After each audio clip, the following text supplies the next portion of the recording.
So ayan guys, dahil syempre tapos na po yung fiesta dito sa amin, sa bayan namin. Medyo nabisi po ako ng konti kaya hindi po ako nakapag-react ng mga video. Ngayon, i-react po natin yung mga kaganapan kanila Mami Sara at kay Amara. Ayan, nasa BB Company na naman po sila. Sila naman siguro yung bagong model ng mga new collection ng BB Company like mga milk, mga ganyan toy, di ba? Ang dami naman yan, Amara. Pwede naman pahingi kahit konti. Nag-i-enjoy talaga ang ating baby. Tingnan mo naman siya kapag sumayaw. Parang chikiding ng chikiding. Grabe, no?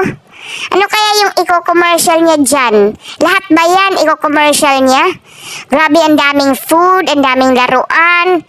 Siguro lahat bigay yan ng baby company. Napakaangas naman ng batang yan. Deserve mo yan, Amara. Siyempre, maraming nagmamahal sa'yo kaya susuportahan ka namin kung ano man yung gagawin mo. At syempre si Mami Sara, grabe, shoe up na yung Kumaris collection nila. Talaga namang binubusisi nila yung business nila. Talagang ang daming nag-o-order na guys. Kasi nilalaan talaga nila yung oras nila dyan. At si Miss Jubes, siguro magbabalik na po yung volleyball. Kailan kaya yun? This July, August?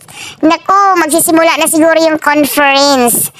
Sana naman, dahil syempre lahat naman tayo fans ni Jubes pagdating sa volleyball. Kasi maganda yung mga ano nila team, diba? At si Amara, saan kaya to papunta? Ayan, sa patusan na ni Mami Sara. Naku, lalayas na naman ang ating prinsesa. Saan kaya naman magpupunta-punta, ha? Magbumukbang na naman? Naku, lampin at saka tubig, hindi talaga basta-basta makakalimutan ni Amara.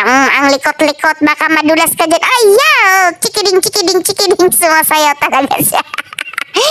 Naku, talaga yung bata niya, napakamasayahin, no? Kahit saan mo ilagay, sobrang masaya talaga siya. Tingnan mo, hindi takot, pati ipis, inaapakan, parang si Mami Sara lang, di ba? Kung ibang bata pa yan, takot na yan, pero siya, inaapakan pa niya. Talaga itong bata, napaka-cute, no? Nakita mo talaga yung matapang yung dugo niya, di ba? Iwan ko kung saan niya nagmana, kay Mami Sara or kay Sir Vince, yung katapangan niya. So yun lang po yung quick reaction natin sa mga lalabs natin. Bye, love you!